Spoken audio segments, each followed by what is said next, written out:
हम अपने 84 जन्म में से यह जान गए कि हम पहले ब्राह्मण हैं, और वो तो सभी ब्राह्मण हैं। हम ये भी तो जान गए कि हम आत्मा हैं, शरीर नहीं है। ये कोई जानना हुआ? वो तो सभी जान गए, ब्राह्मण यहाँ जो बैठे क्या है, हम आत्मा है। ये कोई जानना नहीं हुआ।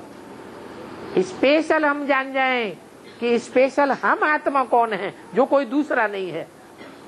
जो हमारी आत्मा का पार्ट है वो इनमें से किसी दूसरे का नहीं है, वो जान जाएं।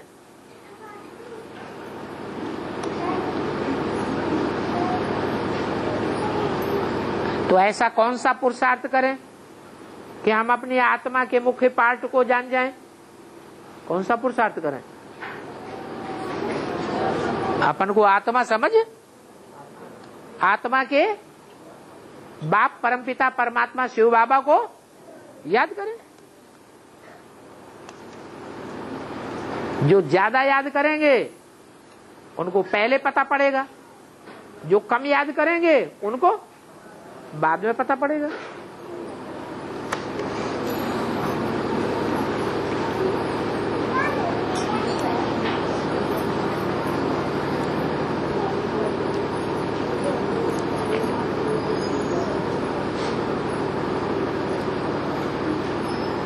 किसी लौकिक परिवार में 3 सदस्य हैं जो ज्ञान में चलते हैं, लेकिन प्रतिदिन नियमित क्लास एक आत्मा ही करती है। 3 में से उस आत्मा को जो नियमित क्लास करती है, यहाँ महासंगठन में क्लास करने की सूचना दी जाती है, तो अन्य 2 को भी पता चल जाता है। तो इसमें जो पहला सूचना देने वाला है उसका क्या पाप बन जाता है?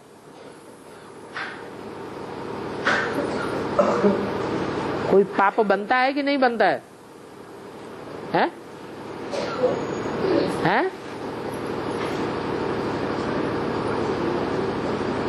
इनका मतलब ये है कि कोई लौकिक परिवार में से 3 ज्ञान में चले, 3 ने भट्ठी की, कुछ दिन क्लास भी किया, फिर 1 तो रेगुलर रहा और 2 ने क्लास छोड़ दिया।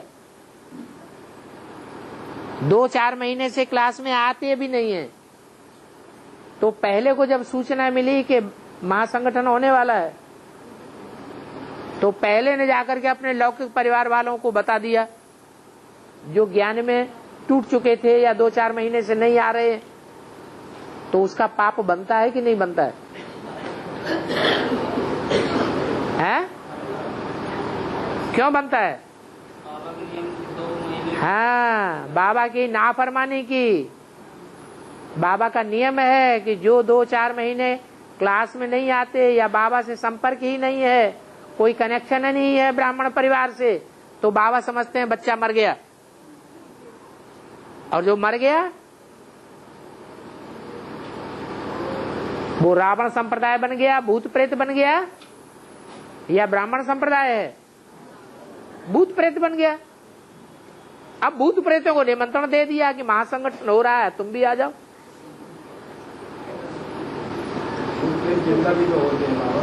कैसे तरीका बताया कि नहीं? भूत प्रेत तब जिंदा होते हैं जब सूक्ष्म शरीर का त्याग करें और नए बाप के घर में जाके फिर से जन्म लें, 9 महीने की भट्ठी में पकें, तभी तो बच्चे बनेंगे। ये ऐसे ही बन जाएंगे? हैं? इसका मतलब 2-4 यहाँ ले आए हो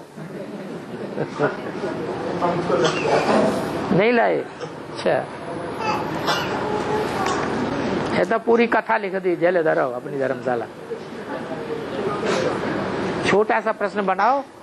और है संगम युगी नारायण है, तो उन्हीं को संगम युगी श्री कृष्ण कहेंगे। संगम युगी नारायण जब राजगद्दी मिल जाए, विश्व की बादशाही मिल जाए, कंट्रोलिंग पावर मिल जाए, पूरी राजधानी मिल जाए, राजधानी पूरी स्थापन हो जाए, 108 आत्माएं, तैयार हो जाएं संगठित में, उनका जो राज्य अधिकारी वर्ग है वो सारा तैयार हो जाए, तब कहेंगे विश्व के मालिक नारायण, और उससे पहले संगमयुगी कृष्ण। तो बाबा इसे शास्त्र कहते, जो शास्त्रों में जो भी गायन है वो संगम युग का है। तो जो शास्त्रों में हम कहते हैं कि गीता का भगवान कृष्ण को डाल दिया, शास्त्रों में कहाँ कहते हैं? नहीं हम पर शास्त्रों में तो ये कहते हैं गीता का भगवान कृष्ण है ही। तो बाबा वो तो उसमें संगम युगी श्री कृष्ण के लिए नहीं कहा गया, कहलाएगा वो संगम युगी श्री कृष्ण जो है वो गीता का भगवान नहीं है। गीता का भगवान तो शिव बाबा है, जिसमें शिव प्रवेश करते हैं। बाबा जो कहा गया है कि जो भक्ति मार्ग में कह दिया कि मतलब जो शूटिंग तो यहाँ से हुई संगम युग से, कि श्री कृष्ण संगम युग जो श्री कृष्ण है, शंकर और श्री कृष्ण अलग अलग आत्माएं हैं या एक ही आत्मा है? अलग अलग आत्माएं। शंकर है शरीरधारी, और उस शरीरधारी में प्रवेश करने वाली है कृष्ण की सोल। नहीं समझ में आया? कृष्ण की सोल प्रवेश करके पार्ट बजाती है, माने ब्रह्मा की सोल, और नारायण वाली सोल का तो अपना शरीर है। तो दोनों अलग अलग आत्माएं हैं। जो प्रवेश करने वाली आत्मा दूसरी है कृष्ण की आत्मा, शिव के अलावा, वो गीता ज्ञान सुनने वाली है या सुनाने वाली है? वो तो सुनने वाली है।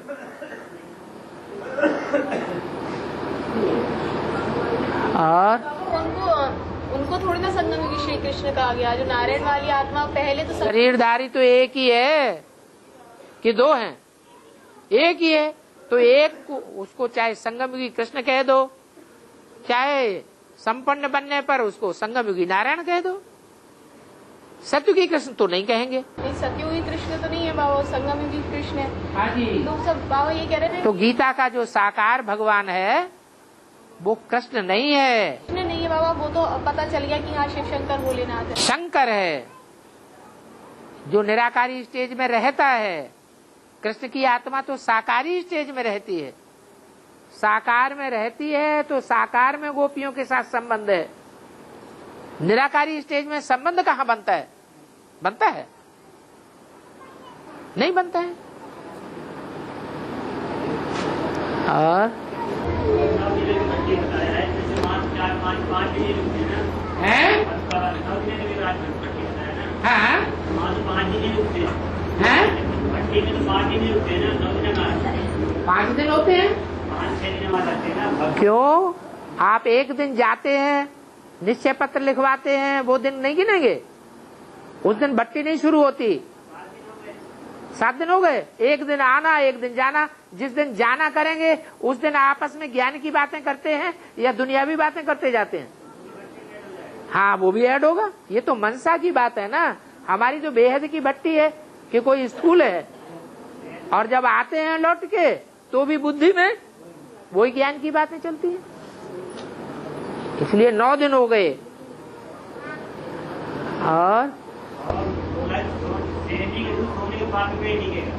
हैं?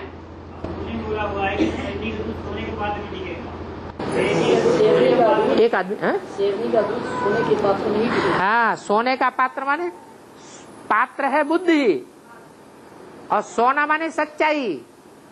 जो बुद्धि रूपी आत्मा सच्चाई से भरी पूरी है, उसी में शेरनी अर्थात ब्रह्मा का दूध टिकेगा। ब्रह्मा को शेर के रूप में त्रिमूर्ति में दिखाते हैं ना, 3 शेर दिखाते हैं। उनमें ब्रह्मा शेरनी है या शेर है? शेरनी है। उसके मुख से निकला हुआ जो दूध है वो किस में टिकेगा?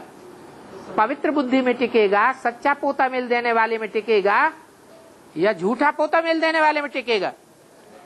है?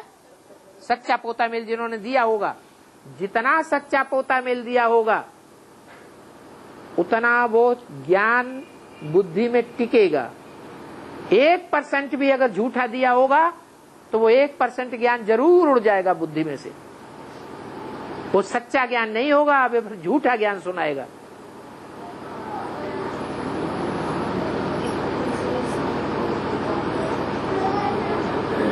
सोने का पात्र माना सोने में साकार शेरनी जो होती है, स्थूल जानवर शेरनी, उसका दूध टिकता है, इतना गर्म होता है, और मिट्टी के पात्र में उसे रख दो तो फोड़ के निकल जाता है। वो हद की बात है, और ये बेहद की बात।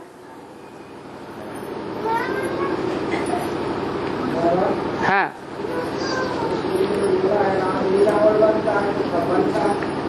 लास्ट में बनता होगा जब सब हार जाएं, सब थक जाएं, तब लास्ट में सारी दुनिया का विनाश कैसे होगा? व्यभिचार से विनाश होता है या व्यभिचार से विनाश होता है? हैं? व्यभिचार से विनाश होता है। तो सबसे ज्यादा व्यभिचारी और अव्यभिचारी कौन बनता है?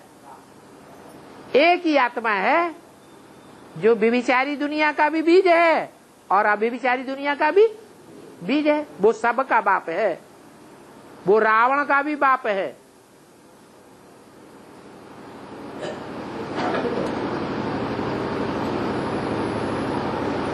और दुनिया की ऐसी कोई बात नहीं जो तेरे पर लागू न होती हो। तो रावण की बात राम के ऊपर लागू होगी या नहीं? वो भी लागू होगी। वो तो है ही दुनिया का बीज।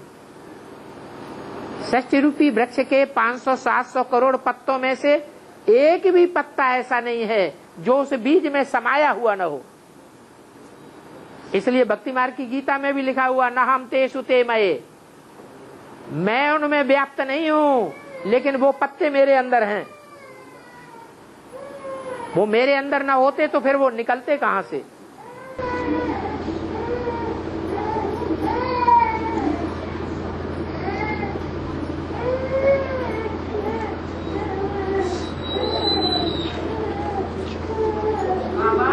हाँ जी, क्लास हो पाए ना संगठन हो पाए, निकल नहीं देती है।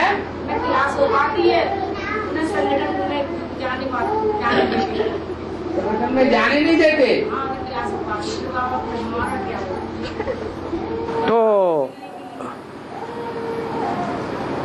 तो निरंतर याद की धूनी रमा दो।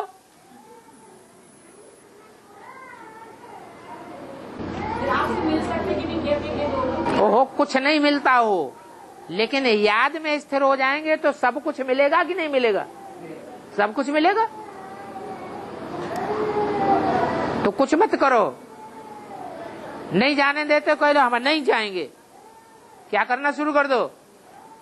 मन के मौन से नई रंगत निकालना शुरू कर दो। मन को तो नहीं रोक पाएगा कोई, तन को रोक लेंगे, धन नहीं देंगे, संबंधियों का सहयोग नहीं देंगे, मन को रोक पाएंगे? तो सोई करो।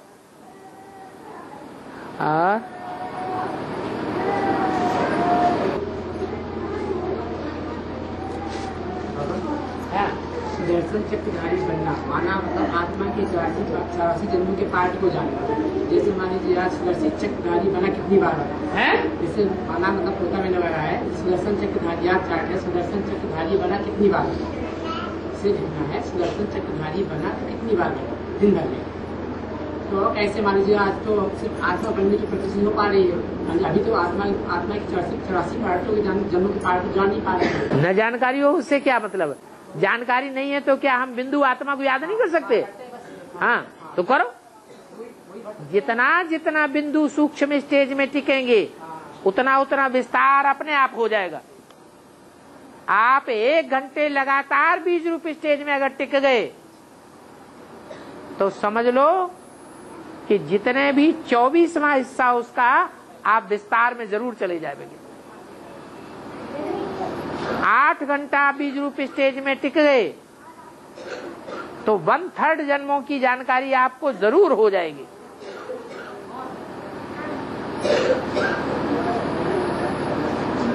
जितना सूक्ष्म बनेंगे उतना विस्तार स्वतः हो जाएगा।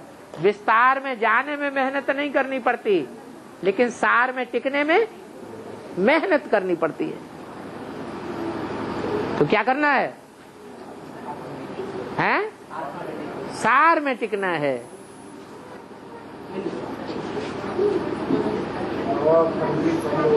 हैं?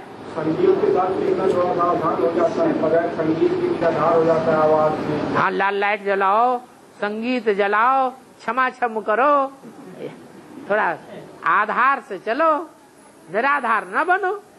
आत्मा निराधार है कि आधार लेकर चलती है? निराधार है तो निराधार आत्मा बनो, तभी उद्धार होगा। ये संगीत बजाते रहे और सामने विनाश हो गया, जमीन हिलने लगी, तो तुम्हें संगीत याद आएगा?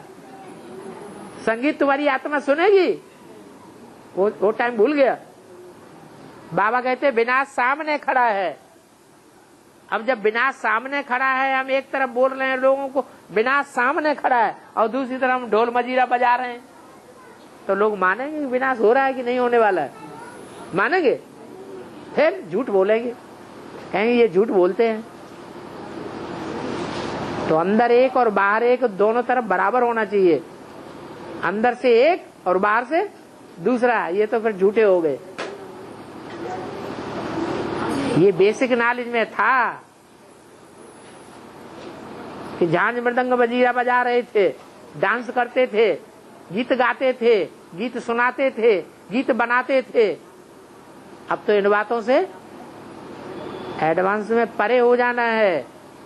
कोई आधार नहीं, याद के लिए किसी आधार की दरकार नहीं।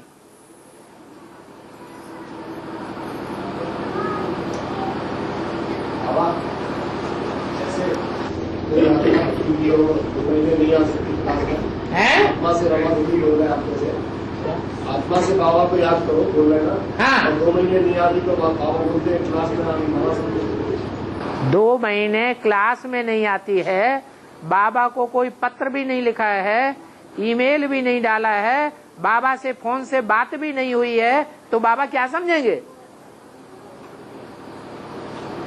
बाबा ने मुरली में क्या बोला? बंधन में है, अपने कर्मों से बंधन में है कि बाबा के कर्मों से बंधन में है? तो उनका कर्म बंधनों को सही करो, उसका तरीका यही बताया, दोबारा भट्टी करो और माफीनामा मांगो। कि अब हम ऐसी गलती किसी हालत में नहीं होने देंगे। हम टीचर का डिसरिगार्ड नहीं करेंगे।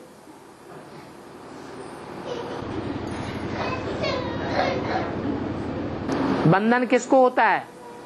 बकरी और मेढ़ों को बंधन होता है या शेर शेरनियों को बंधन होता है? बकरी को बंधन होता है।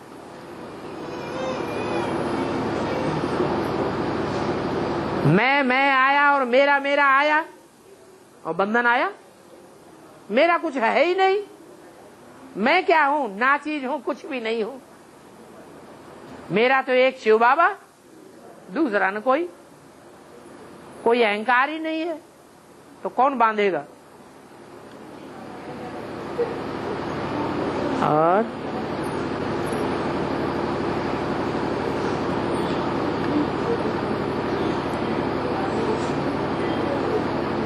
ओम शांति।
हाँ जी।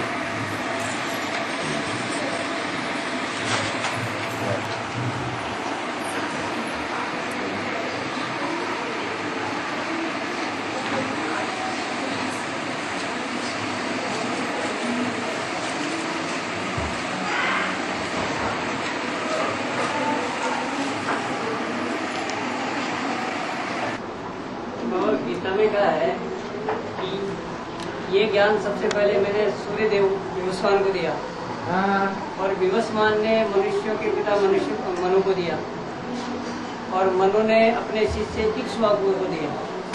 तो बाबा ये तीन कौन कौन है? मनु तो राम वाली आत्मा है, मनु तो राम वाली आत्मा है, बाकी इक्ष्वाकु और विवस्वान कौन है? शास्त्रों में जो बातें आई हैं वो भूसा है या सार है? तो शास्त्रों की बातें अगर उठाते रहेंगे तो भूसे में मिल जाएंगे और जानवर खा जाएंगे। इसलिए जो सार की बातें हैं वो शास्त्रों से मैं उठाकर तुम्हें बताता हूँ। शास्त्र में सारा भूसा है, मैं जो बताता हूं सो सुनो। तो इतना तक ठीक है कि मैंने ये ज्ञान सूर्य देवता को दिया। सूर्य देवता है,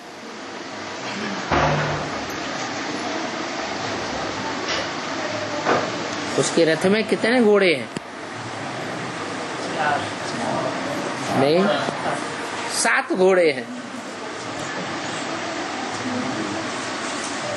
तो पता लगता है कि अष्टदेव हैं,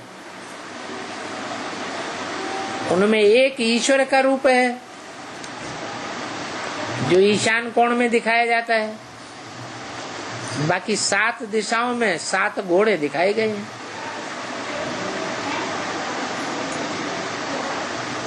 टोटल मिला के अष्टदेव हैं। वो ज्ञान सूर्य है, वो उसके बच्चे हैं। ज्ञान सूर्य का भी अपना रथ है।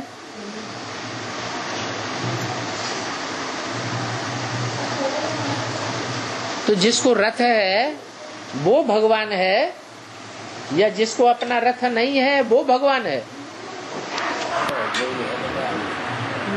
भगवान कौन है?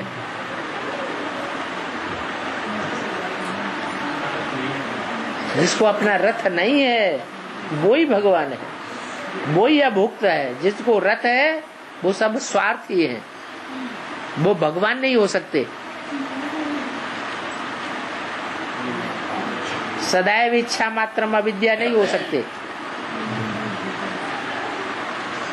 हाँ, भगवान बाप आते हैं तो अल्पकाल के लिए नंबरवार इच्छा मात्रम अविद्या बन जाते हैं। और बाबा अगर कोई 4-5 महीने तक क्लास में नहीं आता है, हाँ, तो उसको बाबा की क्लास में बुलाना चाहिए। तो मर गया। बाबा तो कहते 2 महीने तक चिट्ठी नहीं लिखते हैं तो भी बाबा समझते हैं मर गया, और तो क्लास में ही नहीं आया। क्लास में नहीं आते हैं, गीता पाठशाला में भी नहीं जाते हैं, तो उनको दोबारा भक्ति करनी पड़ेगी। कोई मर जाते हैं तो जब तक दूसरे घर में जाकर बाप के यहाँ जन्म न लेवे तो जिंदा कहे जाएंगे। तो गर्भ में पकना पड़े कि नहीं पकना पड़े? वो 9 महीने पकते हैं। यहाँ 9 दिन की बात है, 1 दिन आना 1 दिन जाना, 7 दिन पकना, तभी तो बच्चा बन के पैदा होंगे। बाप के घर में जाके जन्म न ले और बच्चा बन जाएंगे मरे हुए।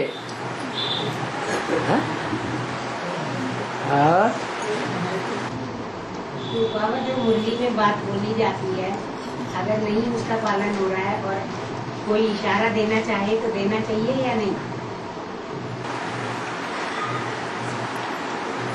पहले तो ये देखो मरा हुआ है या जिंदा है।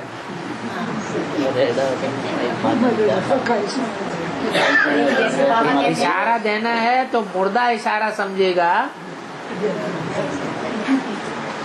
या जीवित आदमी इशारा समझेगा?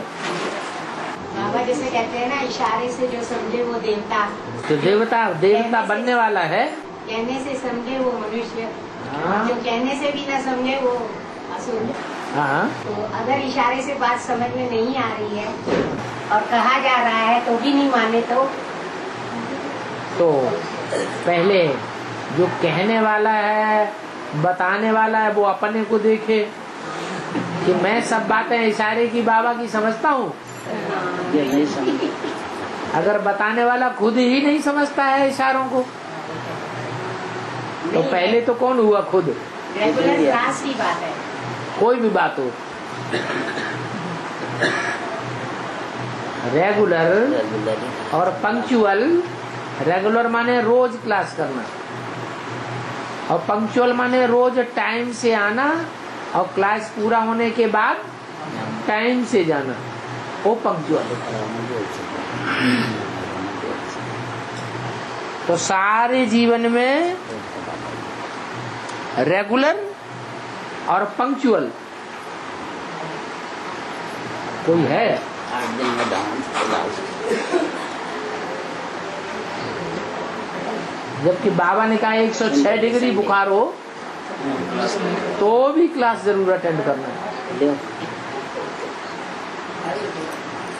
तो पूछने वाला या बताने वाला पहले खुद अपने ऊपर देखे कि मैं ऐसा बना हूँ,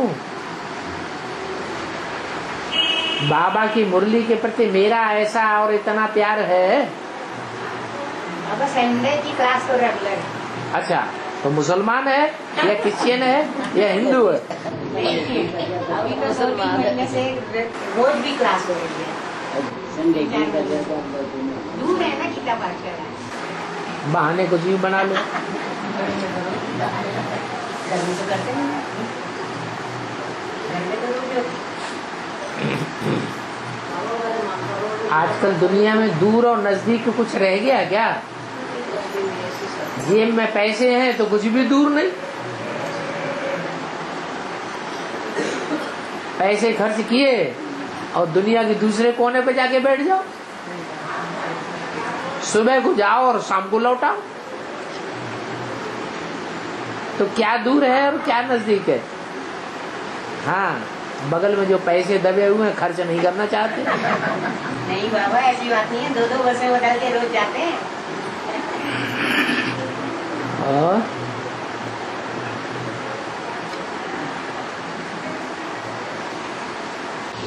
दोनों सबकी बात एक जैसी नहीं होती। कोई पढ़ाई कर रहा है, हरी बीमारी है, किसी के माता पिता बीमार है, किसी को बीमारी आ गई, तो उसको तो मिस मिल जाएगा। उसके लिए तो थोड़ा मिस हो जाएगा ना, फिर वो परिस्थितियाँ हटेंगी, फिर वो आने लगेगा। ऐसा तो होना है। मान लो वो घर में क्लास करता हो, गीता पाठशाला नहीं आ पाया है और वो घर में क्लास करता हो 2-4 महीने, 2 महीने या 1 महीना, लेकिन बाबा ने तो बोल दिया ना, कोई 2 महीने क्लास में नहीं आते हैं तो बाबा समझते हैं नहीं, पर वो संगठन की क्लास तो करते हैं। तो 2 महीने का नाम क्यों लिया फिर? अगर संगठन क्लास करते हैं तो संगठन तो 7 दिन में एक बार होता ही है। तो ये तो आते हैं। फिर 2 महीने मतलब बोलो ना, 2 महीने की बात तो खत्म हो गई। और जैसा भी एग्जाम के दिन में वो पढ़ाई कर रहा है। अरे पढ़ाई कौन सी कर रहा है? डागली या गडली? आत्मा की पढ़ाई पढ़ रहा है या देह की पढ़ाई पढ़ रहा है? देह है 1 जन्म के लिए और आत्मा है 84 के चक्कर के लिए। यह है जन्म जन्मांतर की पढ़ाई। जब तक आत्मा रहेगी, पार्ट बजाएगी, ये पढ़ाई अपना काम करती रहेगी।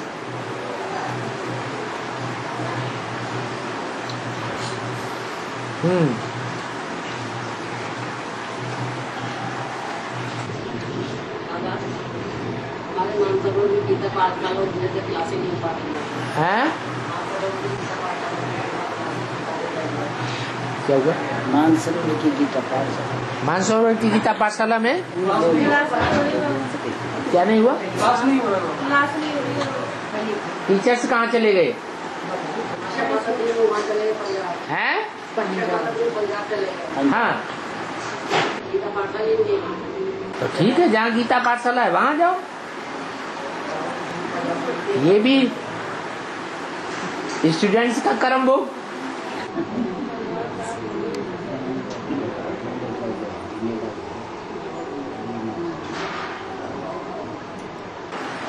हाँ, कम से कम उनसे तो अच्छे हैं जहाँ मीलों तक कोई गीता पाठशाला है ही नहीं।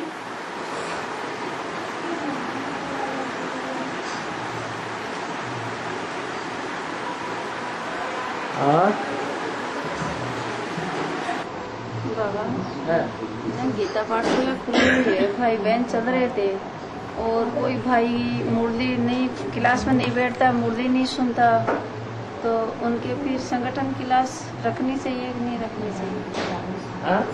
क्लास?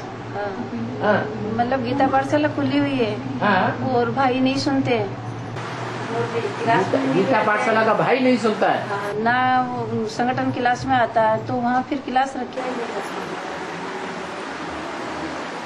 कोई स्कूल होता है, कोई पाठशाला होती है, यूनिवर्सिटी होती है, सब स्टूडेंट एक जैसे होते हैं क्या? है? अरे कोई अधकचरा स्टूडेंट है, समझा जाता है इस साल फेल हो जाएगा, अगली साल पास हो जाएगा। सब तरह के स्टूडेंट्स होते हैं ना।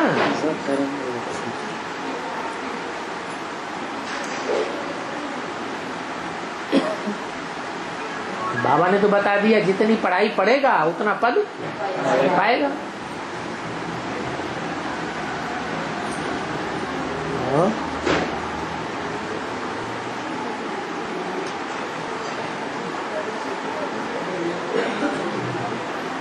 ईश्वरीय ज्ञान के हिसाब से शुक्राचार्य कौन है?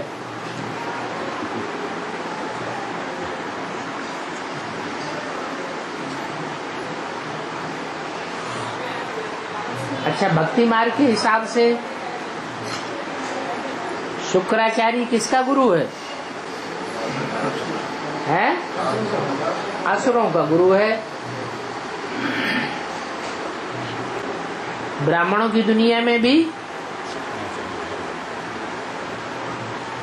देवता धर्म की आत्माएं भी हैं और आसुरी धर्म में भी कन्वर्ट होने वाले हैं कि सब एक जैसे हैं? तो ब्राह्मणों की दुनिया में भी असुर भी बैठे हुए हैं और देवताएं भी बैठे हुए हैं। जो आसुरी वर्णों में कन्वर्ट होने वाले हैं उनको भी जन्म देने वाले कोई होंगे या नहीं होंगे? हैं? उनको रचने वाले कोई होंगे या नहीं होंगे रचयिता? तो एडवांस पार्टी की शुरुआत कब हुई? जब से बाप आए तब से एडवांस पार्टी की शुरुआत हुई। बाप का प्रत्यक्षता वर्ष मनाया सन 76 में। तो सन 76 में बाप से ब्रह्मा के द्वारा मानसी सृष्टि से 4 बीज पैदा हुए। पहले सनत, सनातन, सनंदन, सनत कुमार। तो ये चारों 4 धर्म के बीज हैं, जो 4 मुख्य धर्म हैं, जिनमें 2 हैं सूर्यवंश और चंद्रवंश, एक ही हो गए। दोनों का बीज एक है।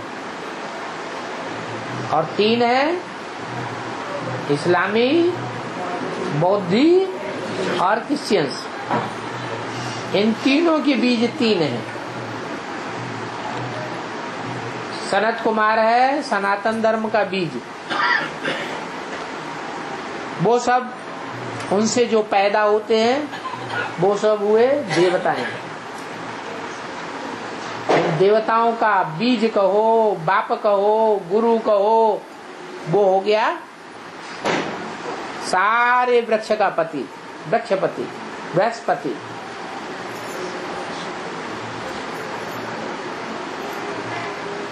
और उसके बाद कौन सा धर्म है? इस्लाम धर्म।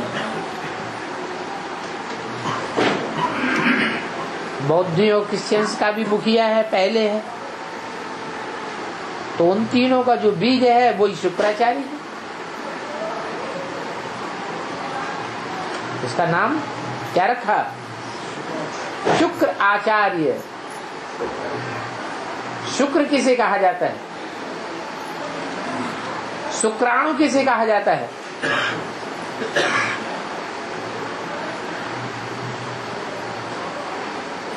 देवताओं की पैदाइश शुक्राणु से होती है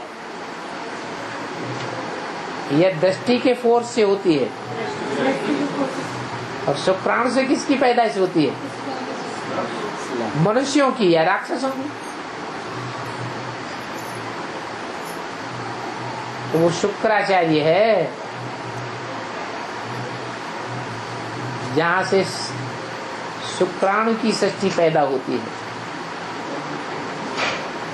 द्वापर युग के आदि से ही ये शुक्राणु की सृष्टि पैदा हुई। सब विधर्मियों का बीज है।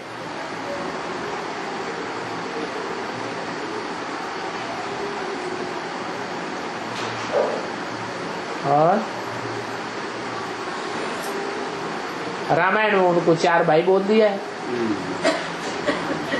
राम देवता धर्म का बीज, लक्ष्मण बौद्ध धर्म का बीज, भरत इस्लाम धर्म का बीज, और शत्रुघ्न क्रिश्चियन धर्म का बीज। तो जो इस्लाम धर्म का बीज है भरत, वही शुक्राचार्य है।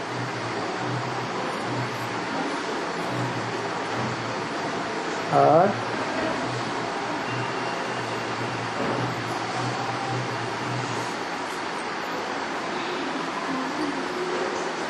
बाबा कहते जो अभी बीड़ी सिगरेट नहीं छोड़ेंगे तो वो नरक की दुनिया में शरीर छोड़ नरक की द्वापर कलयुग की दुनिया में ही जन्म लेंगे, क्योंकि बीड़ी सिगरेट ही नहीं छोड़ पाते हैं तो विकारों को क्या छोड़ेंगे। और जो विकारों को यहाँ नहीं छोड़ेंगे वो सत्युग त्रेता में देवता नहीं बनेंगे। लेकिन बाबा ये भी तो कहा है कि जो एक बार मेरे सन्मुख 2 शब्द सुनेगा वो स्वर्ग में जरूर आवेगा।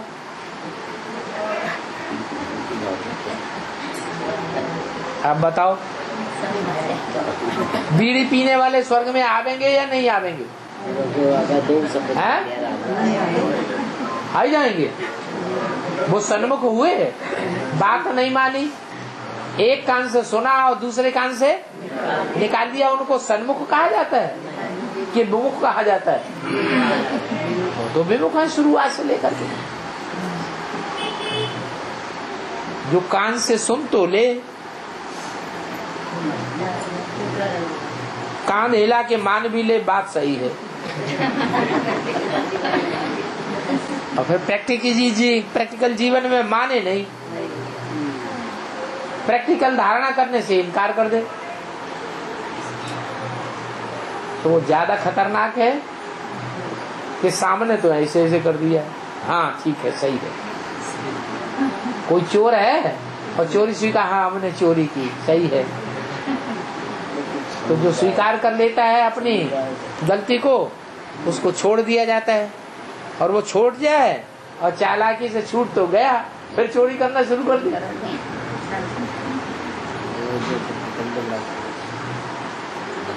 तो स्वर्ग में बीड़ी पीने वाला आना चाहिए या नहीं आना चाहिए? वो तो धोखा दिया और ज्यादा। जैसे कोई विकार में जाते रहते हैं और क्लास में आकर बैठते रहते हैं, तो स्वर्ग में आवेंगे? हैं? जब तक ऐसी शूटिंग करते हैं तब तक नहीं आवेंगे। जब उनकी बुद्धि में बैठ जाए, प्रैक्टिकल जीवन में धारणा करें, सच्चाई से सन्मुख होवे, तो कहेंगे सन्मुख हैं तो प्राप्ति करेंगे। और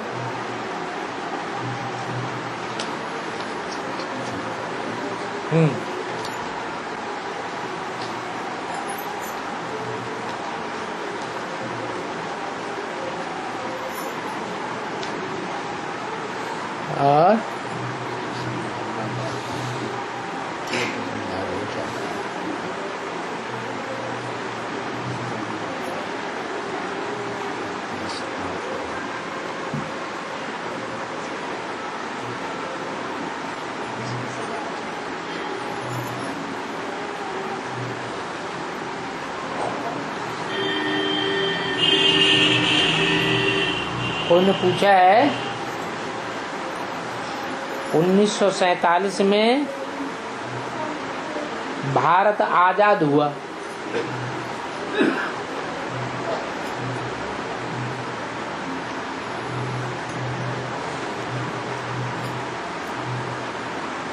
तो उस समय वो बात चैतन्य भारत पर कैसे लागू होती है?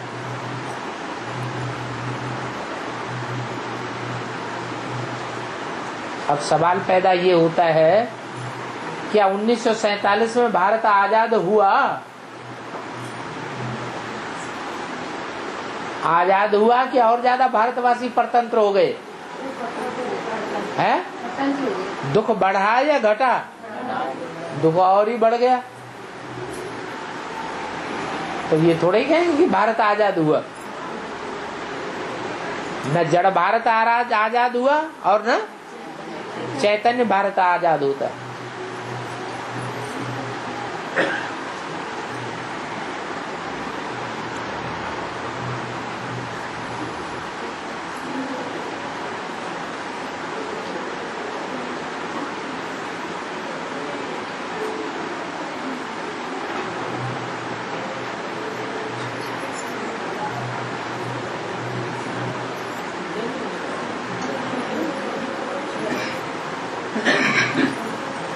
अपवित्र आत्माओं का कपड़ा बाबा के बच्चे पहनते हैं, तो उससे संग का रंग लगता है या नहीं लगता है? बताओ।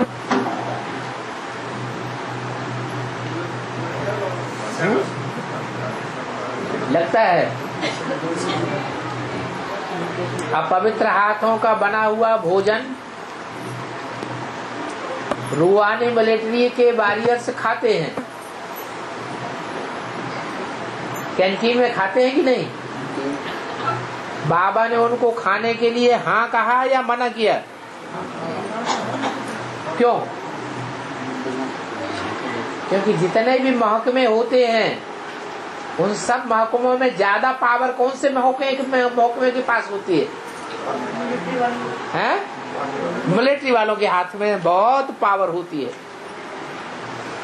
यहाँ भी रूहानी मिलिट्री है। जो शिव बाबा के डायरेक्ट सेवाधारी बच्चे हैं वो रूहानी मिलिट्री है। और मिलिट्री में स्त्री चोला भर्ती किया जाता है या पुरुष चोला भर्ती किया जाता है? पुरुष चोले भर्ती किए जाते हैं। तो भाई हैं और रूहानी मिलिट्री में भर्ती हैं, और उनको बाई चांस अगर ऐसे कपड़े पहनने को मिलते हैं और गर्म पानी से उन्होंने साफ करके उन्होंने पहन भी लिए, क्योंकि बेगरी लाइफ है, बेगर के पास तो अपना कुछ भी होता ही नहीं, तो रूहानी मिलिट्री याद में रह करके उस कपड़े के संग के रंग से जुदा रह सकती है या नहीं रह सकती है? रह सकती है।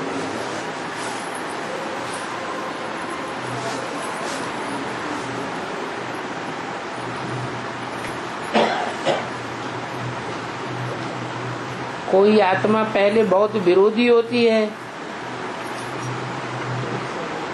इतनी विरोधी होती है कि कोई को मुरली भी नहीं सुनने देती। बाद में वो आत्मा सहयोगी बन जाती है। तो ऐसी आत्मा का क्या होगा?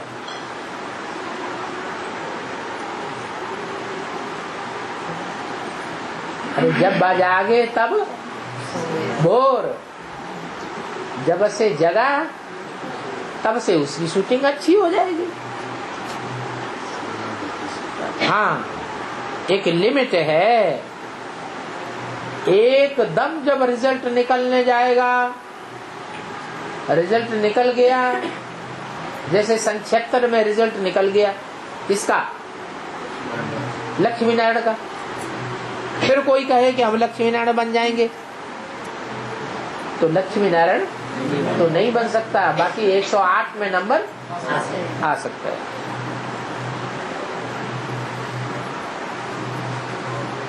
और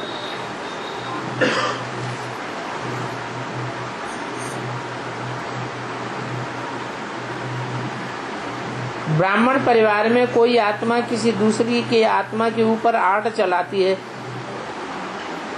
तो दूसरी आत्मा को मजबूर होकर चलना पड़ता है। तो इसमें क्या शूटिंग होती है?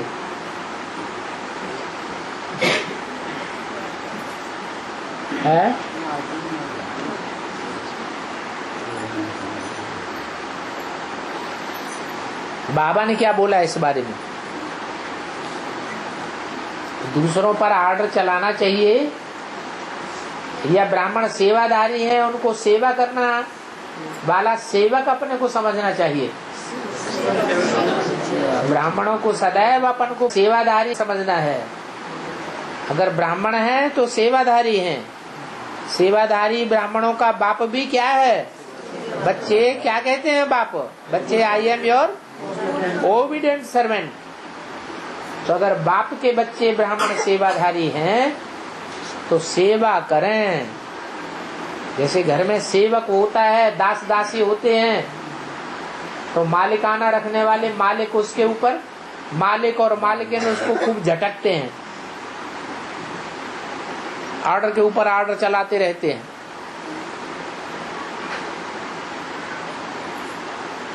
उनका तो हक है।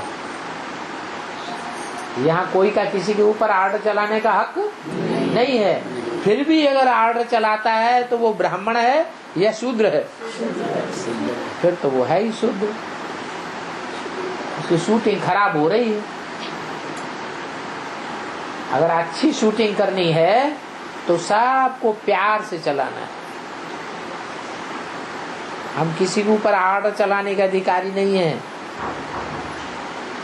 क्योंकि ज्ञान हमारा नहीं है। हमने किसी को ज्ञान नहीं दिया है। ज्ञान किसका है? ज्ञान तो शिव बाबा का है। हम कोई को यहाँ आधीन न बनावे। अगर यहाँ आधीन बनावेंगे, ऑर्डर चलावेंगे, तो वहाँ हमको ऑर्डर पर चलना पड़ेगा। हमें उनकी अधीनता में चलना पड़ेगा। और एक तरफ मुरली में बोला है तुम बच्चे पुरुषार्थ से जैसा चाहो वैसा ऊंच पद पा सकते हो, और दूसरी तरफ मुरली में बोला है ड्रामा में जो होगा वो ही होगा।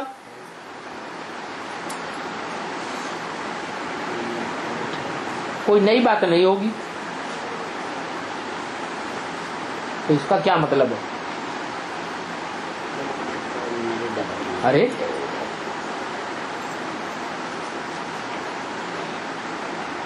जिनको ऊंचा पुरुषार्थ करना होगा उन्होंने कल्प कल्प ऊंचा पुरुषार्थ किया होगा।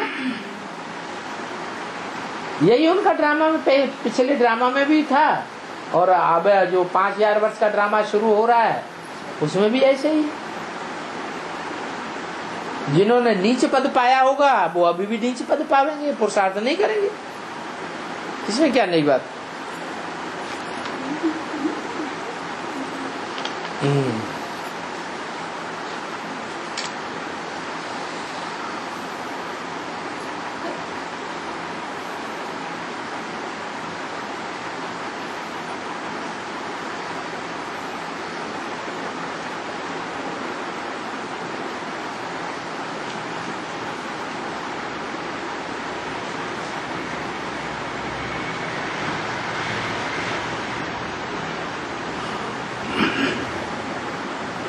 क्या पूछ रहे हैं पहले ही तो बताया ही नहीं। तो बात भी गलत लिखी है। स्वर्णिम संगम युग में पुरुष से बच्चा और स्त्री से बच्ची पैदा होने की बात बताई। ऐसा कुछ बताया कि पुरुष से बच्चा पैदा होगा और स्त्री से बच्ची पैदा होगी? है ऐसे कुछ होता है? ऐसी तो कोई बात नहीं। पुरुष का वाइब्रेशन स्त्री के वाइब्रेशन से ज्यादा पावरफुल होता है। हाँ, ये बात तो है कि पुरुष हैं दुर्योधन दुशासन, जोर जबरदस्ती करने वाले।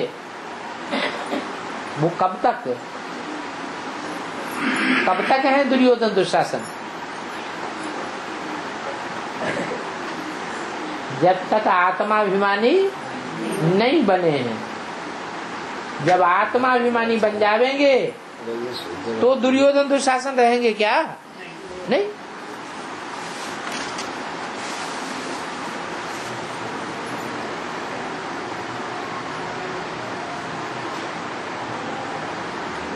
बाबर के रूप में मुगल धर्म की राजधानी स्थापन करने का पार्ट बाबा का बताया। ये भी बाबा है और वो भी बाबा रहा। तो उस बाबर के सामने राणा सांगा के रूप में हिंदू धर्म भारत की रक्षा करने वाली आत्मा कौन से धर्म की है? ये हिंदू धर्म की है। राणा सांगा ने किससे युद्ध किया? बाबर से युद्ध किया। तो हिंदू धर्म की हुई या मुस्लिम धर्म की हुई? हिंदू धर्म की हुई। लेकिन अंधश्रद्धा वाली आत्मा है या श्रद्धा भावना वाली आत्मा है?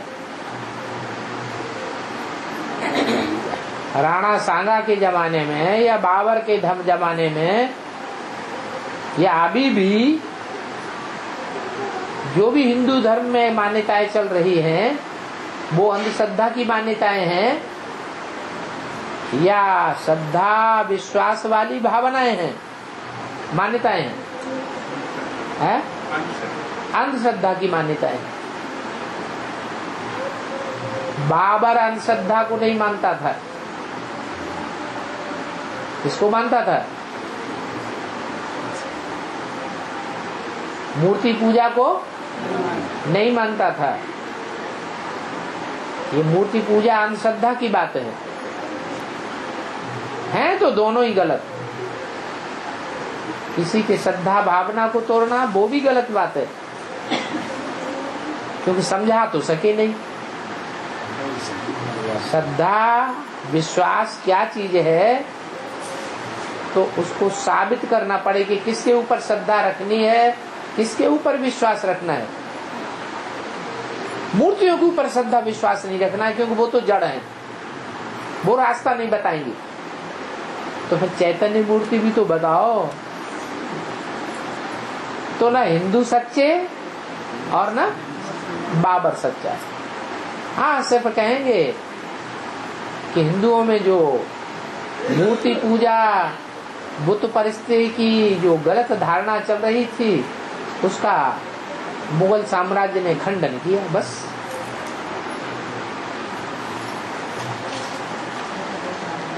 और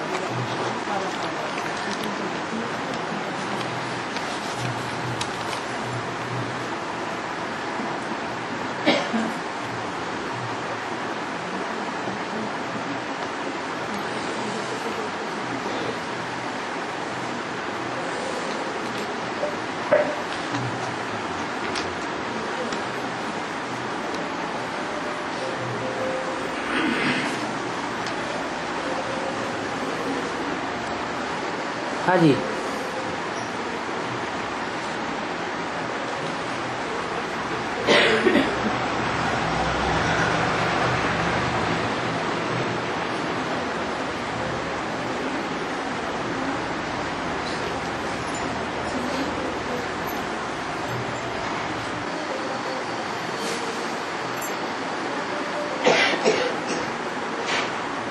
ओम शांति। चल ओम शांति।